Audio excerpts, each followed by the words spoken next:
Hello बच्चों, आज से हम लोग शुरू करेंगे कोऑर्डिनेशन कंपाउंड का नया चैप्टर। तो इसमें हम लोगों को एक तो कोऑर्डिनेशन कंपाउंड की डेफिनेशन देखनी है, सॉल्ट्स देखेंगे, सॉल्ट्स कितने तरह के होते हैं, सॉल्ट्स की डेफिनेशन क्या होती है, फिर कोऑर्डिनेशन कंपाउंड्स का नॉमेनक्लेचर हमें करना है, उसके बाद में वर्नर थ्योरी को पढ़ेंगे। तो आज बेसिक से स्टार्ट करते हैं कोऑर्डिनेशन कंपाउंड्स।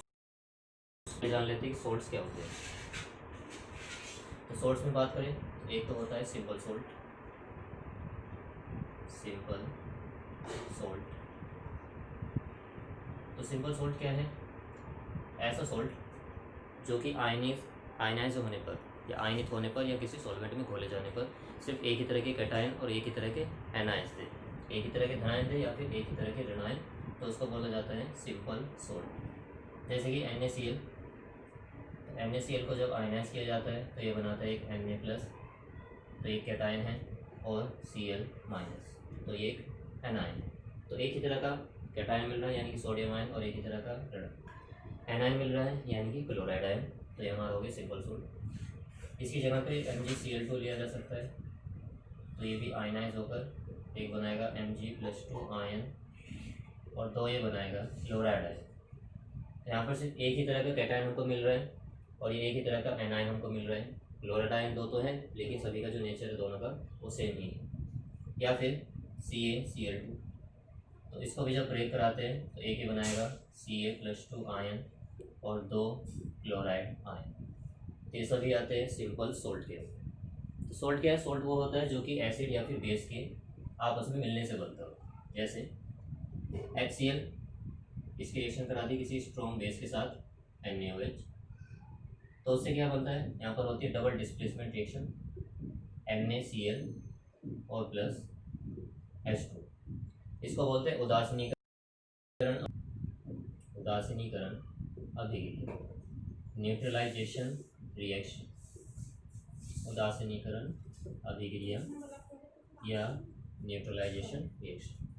तो ऐसे कंपाउंड जो एसिड और बेस के मिलने से बने हो, या फिर ऐसे कंपाउंड जो आयनाइज होकर एसिड और बेस दे किसी सॉल्यूशन के अंदर, तो उसको बोला जाता है सॉल्ट।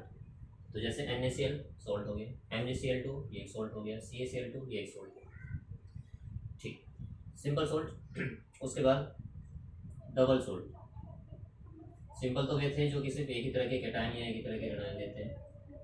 डबल सॉल्ट वे होते हैं जो एक से ज़्यादा तरह के कैटायन और एक से ज़्यादा तरह के एनायंस सॉल्यूशन के अंदर देते हैं, उसको हम लोग बोलते हैं डबल सॉल्ट। ये क्या करेंगे? More than one type of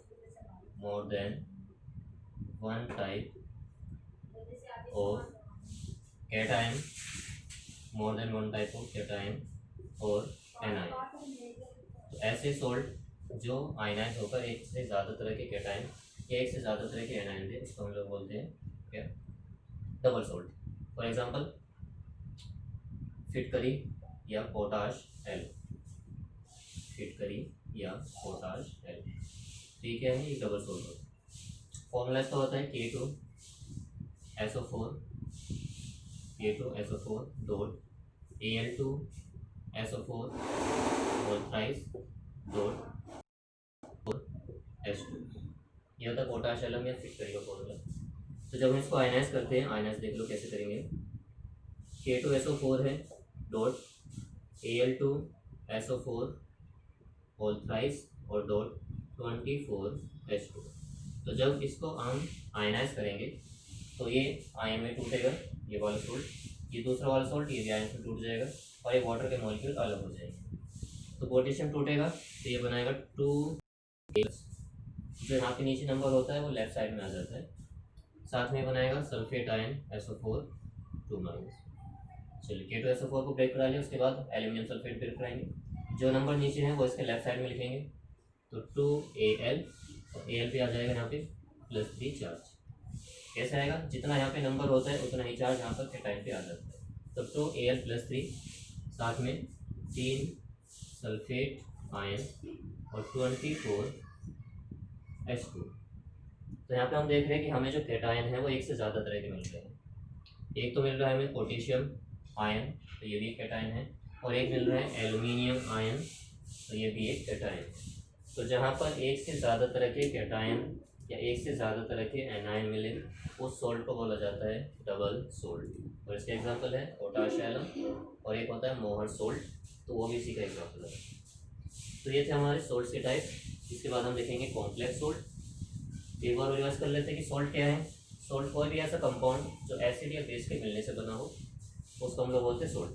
या ऐसा कोई कंपाउंड जिसका हाइड्रोलिसिस करने पर, जैसे NaCl का जब आप हाइड्रोलिसिस करोगे तो यही दोबारा से मिल जाएगा, एसिड और बेस। तो ऐसे कंपाउंड जिनका हाइड्रोलिसिस करने पर एसिड और बेस मिले, वो कहलाते हैं सोल्ट। या ऐसे कंपाउंड जो एसिड और बेस के न्यूट्रलाइजेशन रिएक्शन से बने हो, उसको बोला जाता है सोल्ट। तो सोल्ट हमने देखे सिंपल सोल्ट, ऐसे सोल्ट जो सिर्फ एक ही तरह के एनायन देंगे, उसको बोलेंगे सिंपल सोल्ट। और जो एक से ज़्यादा तरह के कैटायन या एक से ज़्यादा तरह के एनायन दे, उसको हम लोग बोलते हैं डबल सोल्ट। ओके, तो जब हम इनका टेस्ट करते हैं कंफर्मेटरी टेस्ट, तो कंफर्मेटरी टेस्ट में अगर हम इनका कंफर्मेटरी टेस्ट करते हैं तो यहाँ पे सोडियम का जो टेस्ट होगा वो पॉजिटिव आएगा, क्लोराइड का भी टेस्ट जो होगा वो पॉजिटिव आएगा। वो इसलिए आएगा क्योंकि आयंस में ब्रेक हो रहा है, तो आयंस में अगर ब्रेक हो रहा है तो इसका जो टेस्ट है वो हम आसानी से कर सकते हैं। ऐसे यहाँ पर अगर आप टेस्ट करोगे तो आपको पोटेशियम का भी टेस्ट यहाँ पे मिलेगा, सल्फेट भी मिलेगा, एल्यूमिनियम भी मिलेगा, ये सभी आयंस यहाँ पर मिलेगा।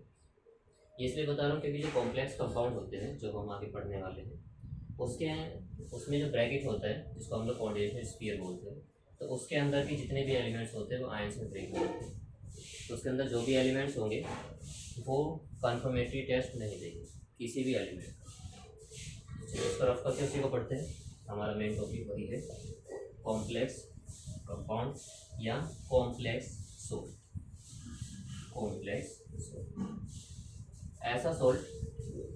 ऐसा सोल्ट जिसके अंदर जो भी कैटायन या एनायन है वो सभी के सभी कंफर्मेटरी टेस्ट नहीं देते, यानी सभी की जो आइडेंटिटी होती है वो हमको नहीं मिल पाती है, लूज हो जाती है, ऐसा बोल सकते हैं। नेक्स्ट क्या देख रहे हैं हम, कॉम्प्लेक्स सोल्ट, जटिल लवण। इसको देखते हैं विद एग्जांपल ले लेते हैं K4FeCN6। इसको बोलते हैं पोटेशियम फेरोसाइनाइड। इसको बाद में IUPAC नेम भी हम लोग देखेंगे। IUPAC नेम इसका होता है पोटेशियम हेक्सासाइनोफेरेट 2 आयन। तो ये है एक सोल्ट। पीछे हमने देखा था कि अगर हमारे पास में कोई सोल्ट है तो उसके अंदर जितने भी एलिमेंट्स या ग्रुप्स थे वो आयंस में टूट रहे थे, आयनाइज होकर। यहाँ पे क्या होता है, जो पोटेशियम है ब्रैकेट के बाहर, वो तो पोटेशियम आयन दे देता है, तो हमें पोटेशियम का टेस्ट यहाँ पे मिल जाता है पॉजिटिव। लेकिन जो ब्रैकेट के अंदर है Fe, कार्बन और नाइट्रोजन, ये हमको टेस्ट नहीं देते। वो इसलिए नहीं देते क्योंकि ये आयनाइज नहीं होते। आयनाइज इसलिए नहीं हो रहे हैं क्योंकि इनके बीच में जो बॉन्ड्स बना हुआ है वो काफ़ी स्ट्रॉन्ग बॉन्ड होता है, तो आसानी से उसको तोड़ा नहीं जा सकता। तो इसलिए ऐसे कंपाउंड जिसमें जो मोस्टली हमारे पास आयंस है या एटम्स है वो अपनी आइडेंटिटी को लूज़ कर देते हैं या कंफर्मेटरी टेस्ट नहीं देते हैं, उसको हम लोग बोलते हैं कॉम्प्लेक्स सोल्ट। तो अब ये जो कॉम्प्लेक्स सोल्ट है ये पॉजिटिव वाला पार्ट भी हो सकता है और नेगेटिव वाला भी हो सकता है। जितने भी कॉम्प्लेक्स सोल्ट देखेंगे हम उसमें हमेशा लेफ्ट साइड में पॉजिटिव आयन होना चाहिए IUPAC के अकॉर्डिंग, और राइट साइड में हमेशा नेगेटिव आयन होना चाहिए। इसको ध्यान रखना है, लेफ्ट साइड में हमेशा पॉजिटिव पार्ट आना चाहिए और राइट साइड में हमेशा नेगेटिव पार्ट आना चाहिए। ओके, तो कॉम्प्लेक्स सोल्ट देखते हैं इसके अंदर इन सब की मीनिंग आखिर क्या क्या है। तो ये क्या है, 4K है, FeCN6 ये। तो यहाँ पर जो लेफ्ट साइड में है इस पर पॉजिटिव चार्ज है और इस पूरे ब्रैकेट पे नेगेटिव चार्ज। नेगेटिव चार्ज उतना होगा जितने यहाँ पे पॉजिटिव आयंस जुड़े होंगे, क्योंकि कोई भी कंपाउंड स्टेबल तभी हो सकता है जब उसमें जितने पॉजिटिव आयंस हैं उतने ही नेगेटिव आयंस भी। और यहाँ पे लेफ्ट साइड में हमेशा पॉजिटिव रहना है और राइट साइड में हमेशा नेगेटिव। तो ये जो बाहर जुड़ा हुआ है ये जनरली हमारा कोई मेटल होता है या कैटायन होगा कोई। तो ये क्या है हमारा मेटल। ओके, एस ब्लॉक का मेटल हो सकता है या किसी और ब्लॉक का भी हो सकता है। ये जो है पूरा हमारा ये ब्रैकेट के अंदर, इसको बोला जाता है कोऑर्डिनेशन स्फीयर। Coordination sphere. तो इस कोऑर्डिनेशन स्फीयर में जो भी होंगे अलग नहीं हो पाते, एक साथ जुड़े रहते हैं। Fe जो है यहाँ पे, Fe यहाँ पे काम कर रहा है, इसको बोलते हैं सेंट्रल मेटल एटम या आयन, सेंट्रल मेटल एटम और आयन, सेंट्रल मेटल एटम या आयन। और ये जनरली डी ब्लॉक का कोई एक एलिमेंट होता है। जरूरी कि हर किसी के अंदर ही, कभी कभी आप ब्लॉक के एलिमेंट्स भी कॉम्प्लेक्स कंपाउंड को शो करते हैं। तो Fe क्या है यहाँ पे, सेंट्रल मेटल एटम या आयन। और मेटल क्या करते हैं, पॉजिटिव चार्ज होता है और इलेक्ट्रॉन्स को अपनी तरफ अट्रैक्ट करते हैं। उसके अलावा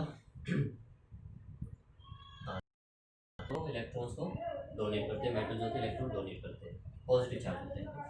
Cn जो है ये है लिगेंड, लिगेंड अभी समझेंगे थोड़ा देर में, इसी को हमने थोड़ा डिटेल में भी देखना है, इनके टाइप्स भी देखना। लिगेंड क्या है, लिगेंड वो है जो कि कोऑर्डिनेशन स्फीयर के अंदर सेंट्रल मेटल एटम के साथ में जुड़ा हुआ होता है और इसको अपना लोन पेयर देता है। एक लोन पेयर में 2 इलेक्ट्रॉन्स होते हैं, तो हम उसको इलेक्ट्रॉन पेयर या लोन पेयर ऑफ इलेक्ट्रॉन कह देते हैं। तो इसी को थोड़ा सा अच्छे से देखते हैं कि आखिर यहाँ पर स्ट्रक्चर बन क्या रही है। ये Fe है जिसके साथ में 6 Cn आपस में जुड़े हुए हैं और ये सभी जो Cn हैं वो इस आयरन को अपने इलेक्ट्रॉन्स दे रहे हैं और इनके बीच में जो बॉन्ड बन रहा है उसको बोलते हैं कोऑर्डिनेशन बॉन्ड। कोऑर्डिनेशन बॉन्ड में ये जो हमारा हेड वाला पार्ट है ये हमेशा किसी मेटल की तरफ होता है और जो टेल वाला पार्ट है वो हमेशा किसी डोनर एटम या एटम ग्रुप की तरफ होता है। तो Cn यहाँ पर इलेक्ट्रॉन्स दे रहा है, Fe उन इलेक्ट्रॉन्स को एक्सेप्ट कर रहा है, ऐसे यहाँ पे होंगे हमारे Cn और यहाँ पे भी Cn। तो ये सभी अपने लोन पेयर इसको डोनेट कर रहे हैं आयन। ये एक लिगेंड 2 इलेक्ट्रॉन देगा, एक जोड़ी इलेक्ट्रॉन, तो 6 मिलके कितना देंगे, 6 जोड़ी, 6 पेयर। तो यानी कि यहाँ पर आयरन को टोटल इलेक्ट्रॉन कितने दिए जा रहे हैं, 12 इलेक्ट्रॉन या 6 पेयर। साथ में क्या था, पोटेशियम था हमारे पास, तो पोटेशियम टूट जाएगा इस तरह से 4K प्लस, और जितना यहाँ पे प्लस है उतना ही इस पर माइनस आ जाएगा। तो ये है हमारा कॉम्प्लेक्स सोल्ट। तो कॉम्प्लेक्स सोल्ट में हमेशा क्या ध्यान रखना है, लेफ्ट साइड में हमेशा पॉजिटिव पार्ट होना चाहिए और राइट साइड में हमेशा नेगेटिव पार्ट होना चाहिए। तो अब ये जो हमारा कॉम्प्लेक्स आयन बना है ये हो सकता है आपका राइट साइड में हो, अगर राइट में है तो उसको हम लोग नेगेटिव मान के चलेंगे, या हो सकता है लेफ्ट साइड में हो और लेफ्ट साइड में अगर होगा तो उसको पॉजिटिव मान के चलेंगे। कुछ कंपाउंड ऐसे भी हो सकते हैं जिनमें लेफ्ट वाला पार्ट भी और राइट वाला पार्ट भी दोनों ही कॉम्प्लेक्स आयन हो, तो उनको हम लोग बोलते हैं मॉलिक्यूलर कॉम्प्लेक्स कंपाउंड या न्यूट्रल कॉम्प्लेक्स कंपाउंड, जिन पर कोई भी चार्ज नहीं होता, ना तो पॉजिटिवली ना ही नेगेटिव, आपस में जुड़े होते हैं पॉजिटिव वाला और नेगेटिव वाला। चलिए तो फिर लिगेंड के बारे में पढ़ते हैं कि लिगेंड्स क्या हैं और ये कितने तरह के होते हैं। Ligands and its types, ligands and its types. Ligands, तो लिगेंड्स अभी देखा था हमने पहले कि लिगेंड्स क्या है, विच डोनेट, जो कि डोनेट करता है, which donate minimum, which donate minimum 1 pair of electron, minimum 1 pair of electron to central metal atom और central metal ion। तो ऐसा कोई भी ग्रुप या फिर ऐसा कोई भी एटम जो सेंट्रल मेटल एटम को कम से कम एक लोन कर रहा हो उसको बोला जाता है लिगेंड। तो सेंट्रल मेटल एटम को कम से कम एक लोन पेयर डोनेट करे उसको बोलते हैं लिगेंड। जो एक पेयर डोनेट करेगा उसको बोलेंगे मोनोडेंटेट लिगेंड, 2 पेयर डोनेट करेगा बाइडेंटेट, 3 डोनेट करेगा ट्राइडेंटेट, 6 डोनेट करेगा हेक्साडेंटेट और 6 से ज़्यादा करेगा तो पॉलीडेंटेट। कितने पेयर ऑफ इलेक्ट्रॉन वो डोनेट कर रहे हैं उसके आधार पर इनको वर्गीकरण किया। कभी कभी क्वेश्चन ये भी आ जाता है कि जब हम सेंट्रल मेटल हमारा सेंट्रल कॉम्प्लेक्स कंपाउंड से बनता है तो कॉम्प्लेक्स कंपाउंड में कौन लुईस बेस की तरह काम करता है और कौन लुईस एसिड की तरह। देखिए, एक होता है लुईस एसिड, लुईस एसिड वे होते हैं जो एक्सेप्ट करते हैं इलेक्ट्रॉन्स, एक्सेप्ट इलेक्ट्रॉन्स, और एक होता है लुईस बेस, ये बिल्कुल उल्टा है। लुईस बेस वे होंगे जो डोनेट करेंगे किसको, इलेक्ट्रॉन। तो जो इलेक्ट्रॉन्स एक्सेप्ट करे वो लुईस एसिड है, और जो इलेक्ट्रॉन्स डोनेट करे वो लुईस बेस। तो अब ये पीछे हमने देखा था कंपाउंड, उसमें हमने कैसे बनाया था, K4 था हमारा और FeCN6, ये ऐसे बन रहा है। यहाँ पे हमने देखा था कि जो Cn है ये इलेक्ट्रॉन को Fe को डोनेट कर रहा था, जिसकी वजह से Cn को हम क्या मानेंगे, लुईस बेस। तो कॉम्प्लेक्स कंपाउंड के अंदर जो लिगेंड हैं वे सभी लुईस बेस की तरह बिहेव करते हैं, और ये इलेक्ट्रॉन्स दे किसको रहे हैं, आयरन को। तो आयरन इलेक्ट्रॉन ले रहा है तो इसको बोलेंगे लुईस एसिड। तो हर कॉम्प्लेक्स कंपाउंड के अंदर लिगेंड लुईस बेस की तरह बिहेव करता है, और हर कॉम्प्लेक्स कंपाउंड में जो सेंट्रल मेटल एटम या आयन है वो लुईस एसिड की तरह बिहेव करेगा। ओके बच्चों, चलिए तो इनके टाइप्स देख लेते हैं कि कितने कितने टाइप्स के होते हैं। Types of ligands. तो लिगेंड को इनके इलेक्ट्रॉन पेयर डोनेट करने के नंबर के आधार पे डिवाइड किया गया। तो टाइप्स ऑफ लिगेंड देखते हैं। टाइप्स ऑफ लिगेंड कितनी तरह के। तो पहले हम देखते हैं मोनोडेंटेड लिगेंड, हिंदी में इनको बोलेंगे एक दंती लिगेंड। एक मोनोडेंटेड लिगेंड। तो ऐसे लिगेंड जो सेंट्रल मेटल एटम को सिर्फ वन पेयर इलेक्ट्रॉन डोनेट करे उसको बोलते हैं मोनोडेंटेड लिगेंड। तो ये डोनेट करेंगे, donates one pair of electron, one pair of electron. तो ये सिर्फ वन पेयर डोनेट करेंगे सेंट्रल मेटल एटम। एग्जांपल्स देखते हैं इसके, साथ में उनका नाम भी देखेंगे हम जो आईपीएससी के लिए यूज़ करना है हमको। जैसे F-, ये नेगेटिवली चार्ज है हमारा, तो इसको बोलेंगे या तो फ्लोरो, जब आईपीएससी नोमेनक्लेचर करेंगे तो वहाँ पे फ्लोरीन को लिगेंड के रूप में अगर वो आ रहा है तो फ्लोरो बोलेंगे, या फ्लोरिडो, फ्लोरिडो। इसी तरह से Cl भी हो सकता है, तो Cl-, इसको हम लोग बोलेंगे बच्चों क्लोरो या क्लोरिडो, क्लोरो या क्लोरिडो। एनसीईआरटी में फ्लोरिडो क्लोरिडो लिखा हुआ है तो हम लोग उसी को लिखेंगे। ये भी लिख देंगे तो भी गलत नहीं होगा। Br- अगर आ रहा है तो उसको हम लोग बोलेंगे ब्रोमो, ब्रोमो या ब्रोमीडो, ब्रोमो या ब्रोमीडो। इसके अलावा अगर I- आ रहा है तो उसको बोलेंगे आयोडो, आयोडो या आयोडो, आयोडो या आयोडाइड। इसके अलावा अगर आ रहा है NO2, तो NO2 जो होता है इसमें -1 चार्ज होता है, इसको हम लोग बोलते हैं नाइट्रो, नाइट्रो। इसके अलावा OH- भी हो सकता है, तो इसके लिए हमको टर्म यूज़ करना है हाइड्रोक्सो, हाइड्रोक्सो। CN- अगर आ रहा है तो इसमें हम लोग यूज़ करेंगे साइनो, साइनो या साइनाइड, साइनो या साइनाइड। एक और हो सकता है NC-, इसको पढ़ेंगे आइसो साइनो, आइसो साइनो या साइनाइड, आइसो साइनाइड। इसके अलावा ऑक्सीजन दिया हुआ है तो ऑक्सीजन का होता है 2-, इसको पढ़ेंगे हम लोग ऑक्सो या ऑक्सीडो, ओके, ऑक्सो या ऑक्सीडो। इसके अलावा N3- अगर आ रहा है तो इसको पढ़ेंगे हम लोग नाइट्राइडो, नाइट्राइडो।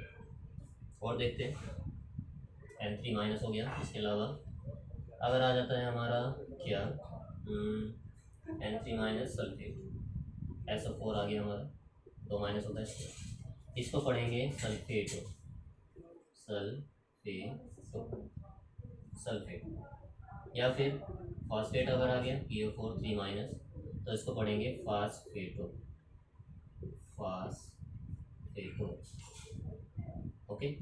या फिर इसके अलावा ClO4 1-, इसको पर क्लोरेट बोलते हैं, लेकिन जब नॉमेनक्लेचर हम लिखेंगे तो उसमें लिखेंगे पर क्लोरेटो, पर क्लोरेटो। तो ये है हमारे नेगेटिवली चार्ज लिगेंड। जो मोनोडेंटेट लिगेंड है वो नेगेटिवली चार्ज भी हो सकते हैं, पॉजिटिवली चार्ज भी हो सकते हैं और न्यूट्रल भी हो सकते हैं। तो नेचर में जनरली नेगेटिवली चार्ज और न्यूट्रल वाले कंपाउंड ही पाए जाते हैं। पॉजिटिव वाले भी मिलते हैं लेकिन वो बहुत ही रेयर होते हैं, क्योंकि जो पॉजिटिवली चार्ज लिगेंड होता है वो जनरली कॉम्प्लेक्स कंपाउंड का फॉर्मेशन नहीं करता, क्योंकि इस पर पॉजिटिव चार्ज है और लिगेंड का काम होता है इलेक्ट्रॉन को देना। और उस पर अगर पहले से पॉजिटिव चार्ज है, जिसके पास इलेक्ट्रॉन की कमी है, तो वो इलेक्ट्रॉन डोनेट नहीं कर पाएगा बल्कि और मेटल से इलेक्ट्रॉन को खींच लेगा। तो इसलिए जो पॉजिटिवली चार्ज लिगेंड होते हैं वो नेचर में बहुत ही काफ़ी कम देखने को मिलते हैं, जैसे अमोनियम आयन हो गया या नाइट्रोसिल हो गया। चलिए कुछ और एग्जाम्पल इसमें देख लेते हैं। एक होता है CO3 2-, इसको हम लोग पढ़ते हैं कार्बोनेट, कार्बोनेटो, CO3 2- को कार्बोनेट। और होते हैं SCN-। तो बच्चों सल्फर के लिए हम लोग यूज़ करते हैं थायोवर्ड, थायो। और ये CN क्या है, यहाँ पे हमने लिखा था CN, इसको क्या बोला था, साइनो। थायोवर्ड किसके लिए आया, सल्फर के लिए, तो उसको बोलेंगे थायोसाइनो या थायोसाइनेटो या थायोसाइनेटो, थायोसाइनेटो। या फिर एक और हो सकता है NCS, इसको पढ़ेंगे आइसो थायोसाइनेटो।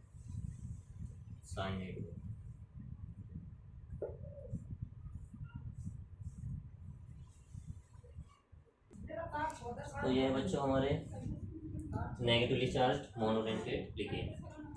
इसके बाद हम देखेंगे neutral monodentate ligand.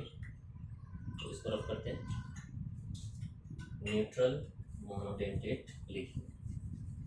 Neutral monodentate ligand वे होंगे जिन पे ना तो पॉजिटिव चार्ज होगा ना ही नेगेटिव चार्ज होगा, लेकिन उनमें से कोई एटम ऐसा ज़रूर होगा जो कि लोन पेयर ऑफ इलेक्ट्रॉन को डोनेट कर सके, सेंट्रल मेटल एटम।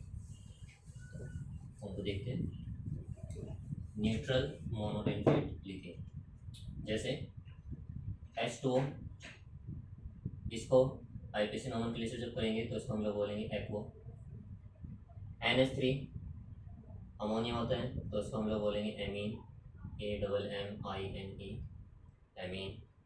या फिर एक होता है पिरिडीन, C6H5N, या फिर इसकी स्ट्रक्चर इस तरह से होती है, ये होती है इसकी स्ट्रक्चर, जिसमें जो नाइट्रोजन होता है वो लोन पेयर डोनेट करता है, तो इसको हम लोग बोलते हैं पिरिडीन। और इसका जब नाम लिखते हैं तो हम लोग इसका नाम लिखते हैं ब्रैकेट के अंदर, पिरिडीन। तो पिरिडीन हो सकता है, एक्वो हो सकता है, एमीन हो सकता है, साथ में CO, इसको बोलते हैं कार्बोनिल, तो कार्बोनिल भी हो सकता है, ये भी न्यूट्रल मोनोडेंटेट लिगेंड के अंदर आता है। तो H2O, NH3, पिरिडीन, CO, ये सब हमारे क्या हो जाएंगे, न्यूट्रल लिगेंड। और देख लेते हैं पॉजिटिवली चार्ज कौन कौन से होंगे। तो पॉजिटिवली चार्ज होते हैं हमारे NH4 पॉजिटिव अमोनिया वाले, तो ये रेयरली पाए जाते हैं, जनरली कंपाउंड बना नहीं पाते, इसको बोलते हैं एमोनो। या फिर एक होता है NO पॉजिटिव, तो इसको पढ़ा जाता है नाइट्रोसिल, नाइट्रोसिल। तो ये थे monodentate ligand.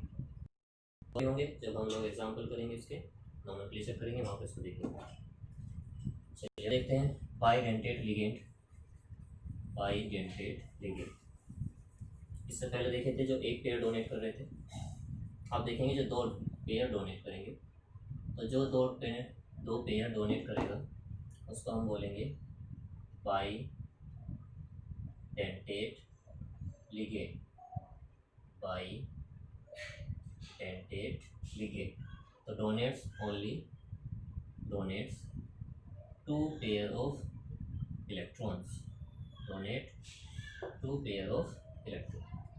Example ethylenediamine, ethylenediamine structure कुछ ऐसी होती है, CH2NH2, यहाँ नाइट्रोजन के पास लोन पेयर होता है, और CH2NH2, यहाँ भी नाइट्रोजन के पास लोन पेयर होता है।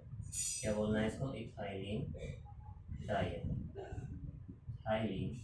इथाइलिन एमीन, या शॉर्ट में आपको लिखा हुआ मिल सकता है ई एन। तो ये क्या है, बाइडेंटेट लिगेंड, यानी कि इसमें एक ये नाइट्रोजन का एटम एक लोन पेयर डोनेट करेगा, ऊपर वाला भी एक लोन पेयर डोनेट करेगा, तो टोटल 2 लोन पेयर डोनेट किए जाएंगे।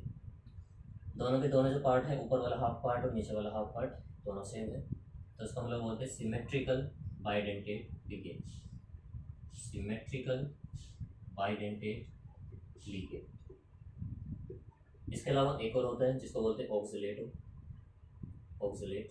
तो ऑक्सिलेट जो होता है, ऑक्सैलिक एसिड में से 2 हाइड्रोजन को निकालने पर बनता है COC, या फिर ये ऐसे भी लिखा हुआ मिल सकता है C2O4 2-। तो यहाँ पर जो दोनों ऑक्सीजन हैं, ये दोनों ही एक एक लोन पेयर डोनेट करते हैं। इसको हम लोगों को पढ़ना है ऑक्सिलेटो, या सिंपली हम इसको बोलेंगे OX। OX का मतलब है ऑक्सिलेटो। ये भी सिमेट्रिकल है क्योंकि इनमें जो आधा पार्ट है ऊपर वाला और नीचे वाला हाफ पार्ट दोनों इक्वल है एक दूसरे के। और हो सकता है ग्लाइसिनेटो, जो ग्लाइसिन अमीनो एसिड होता है, ग्लाइसिन अमीनो एसिड देखिए जरा ऐसे होता है COOH, और यहाँ पे होता है हमारे पास NH2 जिसके पास इलेक्ट्रॉन है, और यहाँ पे होता है हाइड्रोजन। ओके बच्चों, तो इसमें से एक हाइड्रोजन को निकाल दीजिए, H+ जब जाएगा तो पीछे माइनस छोड़ के जाएगा, ग्लाइसिनेट। तो इसको ऐसे ना लिख के हम कुछ और तरीके से दिखा देते हैं।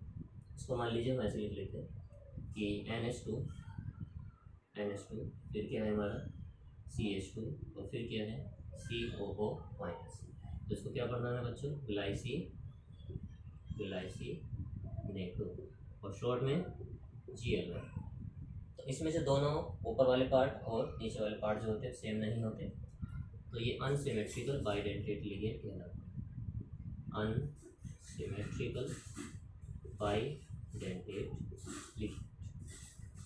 तो ये थे बाइडेंटेट लिगेंड जो 2 पेयर इलेक्ट्रॉन को डोनेट करते हैं।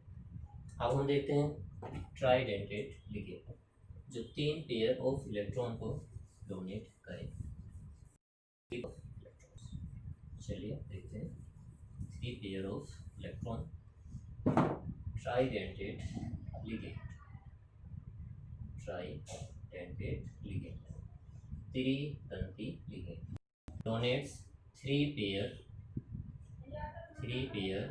Of electron. कितने पेयर डोनेट करेंगे, 3 पेयर। एग्जाम्पल देखिए जरा क्या होगा, एथिलीन ले लीजिए पहले CH2, फिर NH2, फिर क्या कीजिए एक और CH2 और फिर से NH2, फिर क्या कीजिए एक और NH2 और फिर CH2। तो यहाँ पर देखोगे कि जो एथिलीन ग्रुप है हमारा वो 1 2 3 बार आ रहा है, और जो हमारा एमीन ग्रुप है वो भी 3 बार आ रहा है। ओके सॉरी ठीक से लिखते हैं, ये नहीं है कंपाउंड है, ये होता है डाइथाइमीन।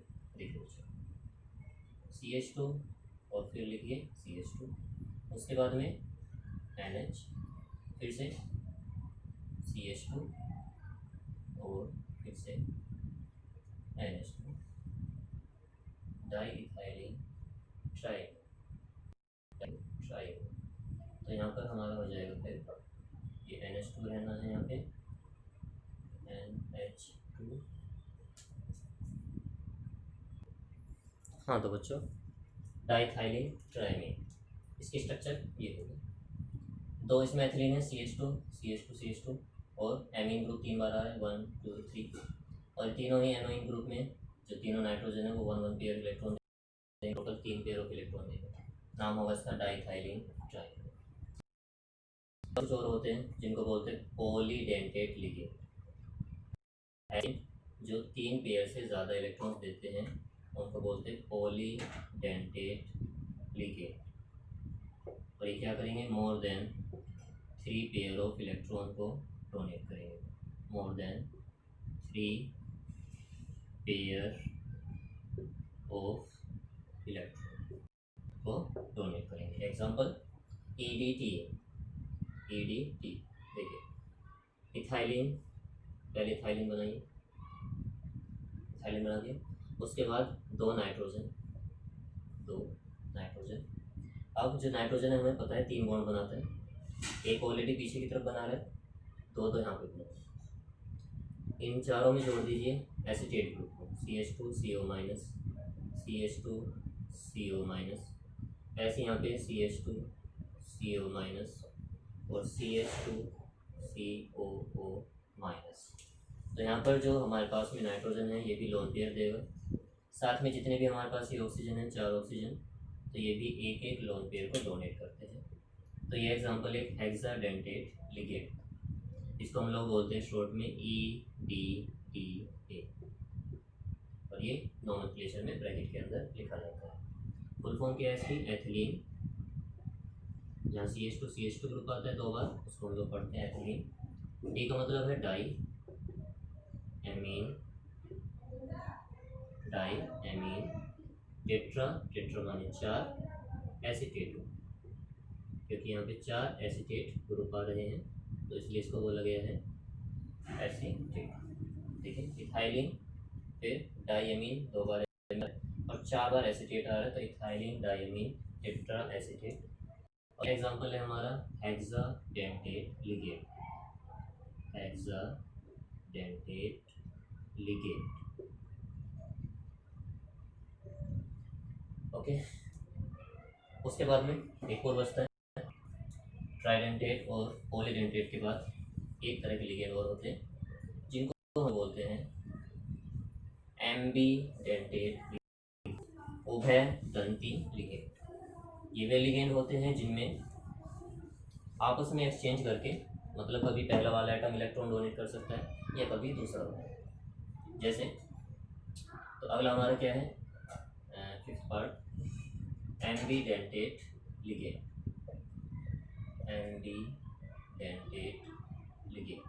उभयदंती लिगेंड। तो वे लिगेंड जो कि दोनों तरफ से इलेक्ट्रॉन्स को डोनेट कर सके, दोनों अपने एटम से, उसको बोला जाता है ambidentate. For example Cn minus, या फिर एक और होता है Nc माइनस। तो यहाँ पे दोनों तरफ से इलेक्ट्रॉन डोनेट किया जाता है, कार्बन की तरफ से भी और नाइट्रोजन की तरफ से। ऊपर वाले को हमने अभी देखा था, इसको बोलते हैं साइनो या साइनाइडो, नीचे वाले को बोलना है आइसोसाइनो, जहाँ N पहले आ जाता है उसको बोला जाता है आइसोसाइनो।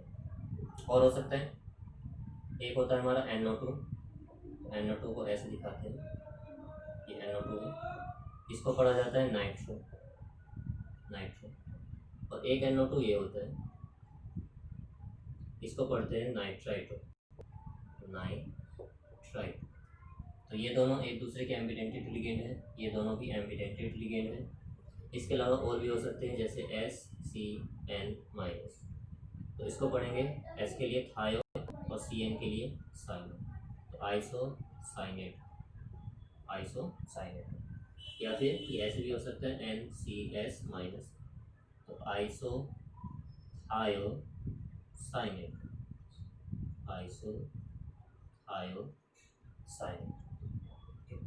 तो ये थे बच्चों कुछ हमारे लिगेंड्स के टाइप। अगले वाले लेक्चर में हम लोग देखेंगे कि कॉम्प्लेक्स कंपाउंड का नोमेनक्लेचर किस तरह से किया जाता है IPSC के अकॉर्डिंग। तो उसके कुछ रोल्स देखेंगे पहले, और उसके बाद में धीरे धीरे एक एक करके हर कंपाउंड का हम लोग क्या करेंगे, नोमेनक्लेचर। तो फिर मिलते हैं अगली वीडियो में।